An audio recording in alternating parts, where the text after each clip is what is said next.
न उसको भान। नशेबाज कहते सभी, नशेबाज कहते सभी, आती तनिक न लाज। बीवी बच्चे हो रहे, बीवी बच्चे हो रहे, रोटी को मोहताज।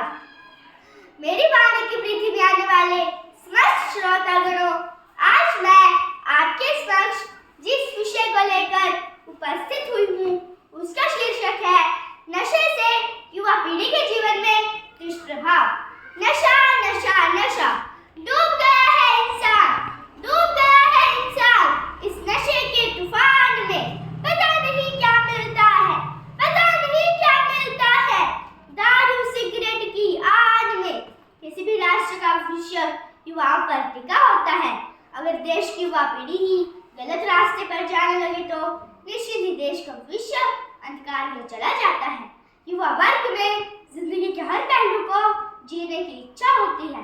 इस कारण वे नशा करना शुरू कर देते हैं। अधिकतर युवा शौकिया तौर पर नशा शुरू करते हैं, कुछ मानसिक तनाव की वजह से तो कुछ लोगों के बहकाने से, पर बाद में यही नशा उनकी आदत बन जाती है जो धीरे धीरे उनकी जान तक ले लेता है। इसलिए खुद भी नशा छोड़े और दूसरों को भी नशा छोड़ने के लिए कहें, क्योंकि आपकी और आपके परिवार की जिंदगी को बर्बाद करता है। किसी ने कहा भी है, गौर फरमाइएगा, खाली बोतलें लेने वाले ने बंगले बना लिए, खाली बोतलें लेने वाले ने बंगले बना लिए, मगर बोतलें खाली करने वालों ने अपनी जमीनें तक बेच दी। सभी लोग मेरी इस बात की गहराई को समझें। व्यक्ति के जीवन में तीन चीजें मुख्यतः उस पर गहरा प्रभाव डालती है: संगति, अभिभावक और सिनेमा। तो आइए बारी बारी इनके बारे में बात करते हैं। सबसे पहले आएगी हमारी संगति। कबीर तन पंछी भया, कबीर तन पंछी भया, जहाँ मन तहाँ उड़ी जाए।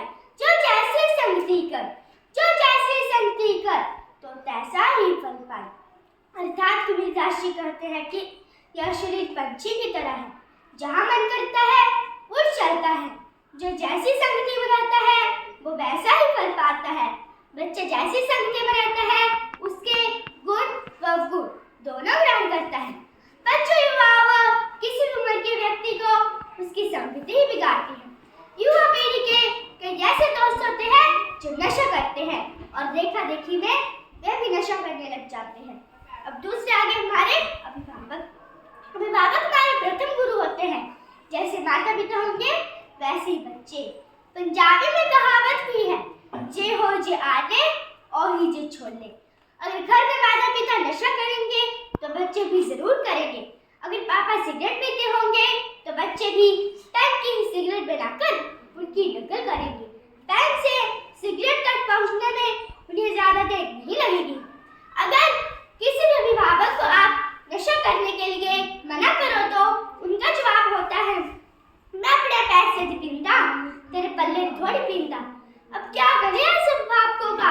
भगवान ही मालिक है उनका और उनके बच्चों का भी। अब तीसरी चीज आ गई सिनेमा। सिनेमा का हमारे जीवन पर गहरा प्रभाव पड़ता है। बच्चा जैसे टीवी पर देखेगा वैसे ही बनना वो करना चाहेगा। माया मोही न मन हुआ, माया मोही न मन हुआ, मरी मरी गया शरीर। आशा तृष्णा न मिटी, आशा तृष्णा न मिटी, कह गए संत कबीर। कबीर दास जी का यह दोहा मैं बॉलीवुड के कुछ अभिनेताओं को समर्पित करती हूँ। तो चंद रुपए के लिए देश के युवाओं को भटकाने के लिए नशीले पदार्थों के विज्ञापन करते हैं। ऐसे विज्ञापनों से सेलिब्रेट मार्केटिंग की जाती है। किसी को जुबा केसरी तो किसी को कमला पसंद के लिए पैसे मिलते हैं। अगर इनको ऐसे विज्ञापन करने ही हैं तो पहले ये सब चीजें अपने बच्चों को खिलाएं। खास करके पंजाबी गानों के गायकों व गीतकारों ने तो देश को बर्बाद करने की कसम सिखा ली है। यह गाने सिर्फ नशे और गुंडागर्दी को प्रमोट करते हैं, जैसे कि बीर पर दिन न परहेज करता, मत करो हमें क्या, पैक पैक करते न बोतल में चार, बड़ा महान काम किया भाई तूने, 4 बोतल वोडका, काम मेरा रोज का। वाह शाबाश बेटा। हम लोगों को इन गानों को रोकने की बजाय, इनका विरोध करने की बजाय इन पर आनंद आने लगा। अब बड़े लोगों को इनका ऑडियो पसंद है तो युवक तो वीडियो भी अपने ही बनाए। है जिसे रोकने के लिए हमें बहुत कठिन संघर्ष करना पड़ेगा तथा इस बुराई को हमें जड़ से उखाड़ फेंकना होगा। हमें इस लड़ाई में हारना नहीं बल्कि जीतना है। अतः अंत में मैं अपनी वाणी को विराम